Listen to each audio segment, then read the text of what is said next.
സന്ദേശം നൽകുന്നത് reverend doctor Varghese ചെത്തിപ്പുഴയാണ്. പരാക്രമം സ്ത്രീകളോടല്ല വേണ്ടു, പരാക്രമം സന്യസ്തരോടല്ല വേണ്ടു.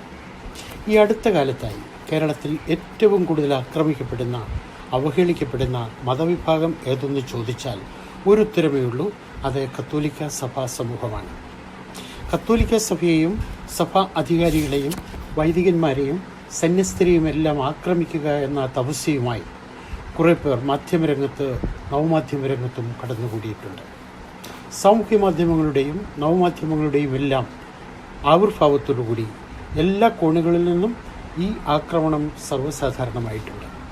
കേരളത്തിലെ ക്രൈസ്തവരല്ലാത്ത ഒരു മതവിഭാഗത്തെയും കടന്നാക്രമിക്കുവാനുള്ള തൻ്റെ ഇടം കാണിക്കാത്ത ഇവരുടെ എണ്ണം വർദ്ധിച്ചു വരികയാണ്. ഈ ആക്രമണങ്ങളെ പ്രതിരോധിക്കുവാൻ സഭയിൽ നിന്നും ആരും മുന്നോട്ട് വരുന്നില്ലെന്നതാണ് ഒരു വസ്തുത.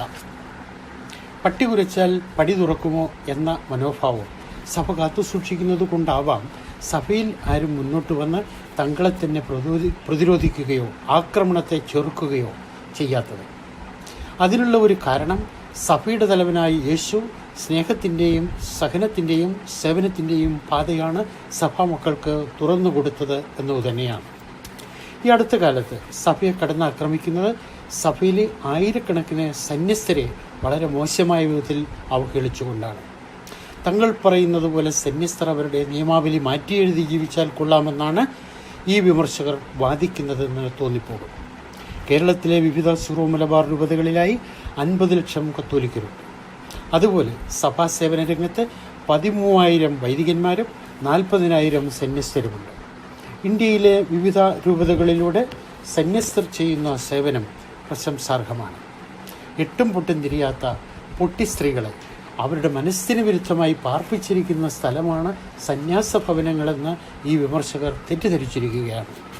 നഴ്സറി സ്കൂൾ മുതൽ ഉന്നത വിദ്യാഭ്യാസം നൽകുന്ന കോളേജ് തലത്തിൽ വരെ ജോലി ചെയ്യുന്ന ധാരാളം സന്യസ്തർ കേരളത്തിലുണ്ട്.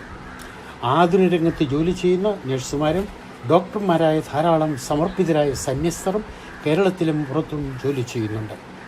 നമ്മുടെ സന്യസ്തർ വിവിധ സ്ഥാപനങ്ങളിലൂടെ ചെയ്യുന്ന സേവനം നമുക്ക് അറിവുള്ളതാണല്ലോ. അവരുടെ സേവനം സ്വന്തം മതത്തിൽപ്പെട്ടവർക്ക് മാത്രമെന്ന് എഴുതി വച്ചുള്ളതല്ല. എല്ലാ മതവിശ്വാസികളെയും സ്വാഗതം ചെയ്തുകൊണ്ട് സ്വന്തം സഹോദരങ്ങളെപ്പോലെ കരുതി സേവനം ചെയ്യുന്ന ക്രിസ്തുവിൻ്റെ സ്നേഹത്തിൻ്റെ സന്ദേശം നൽകുകയാണ് സന്യസ്തരായ എല്ലാവരും തങ്ങളുടെ പ്രവർത്തന രംഗങ്ങളിൽ ചെയ്തു വരുന്നത്. വിവിധ രൂപതകളിൽ ഭിന്നശേഷിക്കാർക്ക് വേണ്ടിയുള്ള 122 സ്ഥാപനങ്ങളിൽ 7,000 ആളുകളെ സംരക്ഷിക്കുന്നത് വിവിധ സന്യാസ സഭകളിലെ സന്യസ്തരാണ്. കേരളത്തിലെ 1,500 ഭവനങ്ങളിലൂടെ 20,000-ൽ പരം അനാഥരും ദരിദ്രരുമായിട്ടുള്ളവരെ സംരക്ഷിക്കുന്നത് അർപ്പണബോധമുള്ള സന്യസ്തരാണ്. കേരളത്തിലെ 845 വൃദ്ധഭവനങ്ങൾ വഴി 80,000-ൽ പരം വൃദ്ധജനങ്ങളെ സംരക്ഷിക്കുന്നതും അർപ്പണ മനോഭാവമുള്ള സന്യസ്തർ തന്നെയാണ്. അവിടെയൊക്കെ ചെന്നുപെട്ടിരിക്കുന്ന വൃദ്ധജനങ്ങളെ വീട്ടിൽ നിന്നും ഇറക്കി ആതുരാലയങ്ങളിലാക്കിയവരും വിമർശകരുടെ കൂട്ടത്തിൽ ഉണ്ടാവാം. കേരളത്തിൽ നഴ്സറി സ്കൂൾ മുതൽ കോളേജുകളിൽ PhD വരെ 5,163 സ്ഥാപനങ്ങളിലൂടെ 30,000-ൽ പരം കുട്ടികളെ പരിശീലിപ്പിച്ചെടുക്കുന്നത് ഇവിടുത്തെ സന്യസ്തരാണ്. ഇതുകൊണ്ടൊന്നും സേവനോത്സുകരായ സന്യസ്തരുടെ പട്ടിക അവസാനിച്ചുവെന്ന് ധരിക്കരുത്. മേൽ വിവരിച്ച വിധത്തിലുള്ള ഏതു സേവനം ചെയ്തതിൻ്റെ പേരിലാണ് ഈ എതിരാളികളായ അവിശ്വാസികൾ, നിരീശ്വരർ, യുക്തിവാദികൾ സഭയെ പ്രത്യേകിച്ച് അതിലെ സന്യസ്തരെ അവഹേളിക്കുന്നത്, അവരെ അവഹേളിച്ച് വാർത്ത പ്രചരിപ്പിക്കുന്നത്. കേരളത്തിലെ വിവിധ സന്യാസ സഭകളിൽ നിന്നും തനിച്ചോ തങ്ങളുടേതായ കുറ്റം കൊണ്ടോ സഭയിൽ നിന്നും ഇറങ്ങിപ്പോയവർ പറയുന്നതെല്ലാം വേദവാക്യമെന്നെടുത്ത് സഭയെ അവഹേളിക്കുവാൻ നിങ്ങൾ ചിന്താശക്തി നഷ്ടപ്പെട്ടവരാണോ? സന്യസ്തരെക്കുറിച്ച് പഠനങ്ങൾ വല്ലതും നടത്തിയിട്ടുള്ളവരാണോ? ഒരു ഗവൺമെൻറ് സംവിധാനത്തിന് പോലും ചെയ്യുവാൻ സാധിക്കാത്ത വിധത്തിലുള്ള സേവനം മനുഷ്യരാശിക്ക് ചെയ്യുന്ന സന്യസ്തരെ ഒന്നടങ്കം അവഹേളിക്കുന്നത് മാന്യന്മാർക്ക് ഭൂഷണമാണ്. നിങ്ങൾ ഈശ്വരവിശ്വാസികളോ നിരീശ്വരവാദികളോ യുക്തിവാദികളോ മറ്റേതെങ്കിലും പ്രത്യയശാസ്ത്രത്തിൽ വിശ്വസിക്കുന്നവരോ ആയാലും സഭ്യമായത് പറയുവാനും എഴുതുവാനും പഠിക്കുക. ഇന്ത്യൻ ഭരണഘടനയെ അനുസരിച്ച് ഓരോരുത്തരും താൻ വിശ്വസിക്കുന്ന ദൈവത്തെ ആരാധിക്കുവാനും അനുയായികൾക്ക് മതപരിശീലനം നൽകുവാനും ആരാധനാലയങ്ങൾ പടുത്തുയർത്തുവാനും സ്വാതന്ത്ര്യമില്ലേ? ഓരോ മതത്തിനും അതതിൻ്റേതായ ചട്ടക്കൂടുകളുണ്ട്, അതതിൻ്റേതായ നിയമസംഹിതകളുണ്ട്. അതനുസരിച്ച് ജീവിക്കുവാൻ അവരെ അനുവദിക്കുക. ആഗോള കത്തോലിക്ക സഭയിലെ വിവിധ സന്യാസ സഭകൾ നൂറ്റാണ്ടുകളായി സഭയിൽ പ്രവർത്തിക്കുന്നതാണ്. ഇത് കേരളത്തിലെ ആരും കണ്ടുപിടിച്ചതല്ല. പുതിയ സന്യാസ സഭകൾ ഇന്ന് കേരളത്തിൽ രൂപം കൊണ്ടുവരുന്നുമുണ്ട്. പുരുഷന്മാർക്കും സ്ത്രീകൾക്കുമായുള്ള സഭകളിലെ അംഗങ്ങളെ എങ്ങനെ സഭയിൽ സ്വീകരിക്കണം, എങ്ങനെ പരിശീലിപ്പിക്കണമെന്ന് തീരുമാനിക്കുന്നത് സഭയാണ്. സഭ ഗവൺമെൻറ്റിൻ്റെ നിയമങ്ങൾ അനുസരിച്ചല്ലാതെ പോയാൽ അവർ ഇടപെട്ടുകൊള്ളും.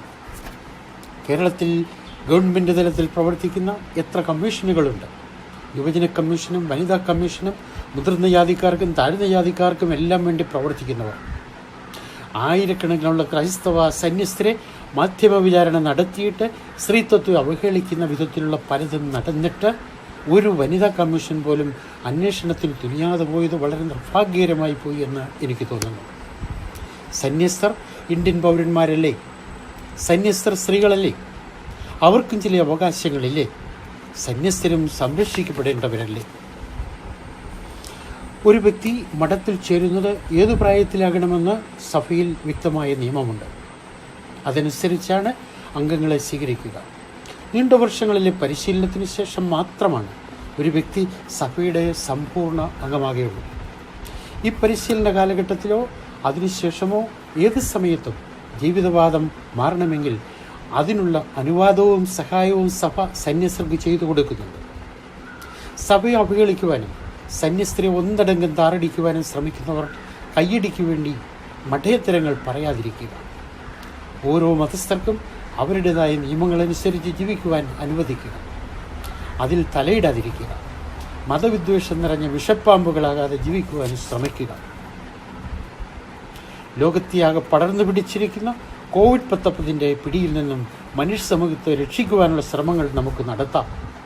അങ്ങനെ ലോകരക്ഷയ്ക്ക് ഉപകരിക്കുന്ന ക്രിയാത്മക പ്രവർത്തനങ്ങളിലേക്ക് നമ്മുടെ ശ്രദ്ധ തിരിക്കാം.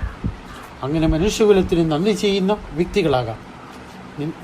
വ്യക്തികളായി നിന്നുകൊണ്ട് നമ്മുടെ രാജ്യത്തെ മാന്യപൗരന്മാരായി ജീവിക്കാം. നന്മ നേരുന്നു.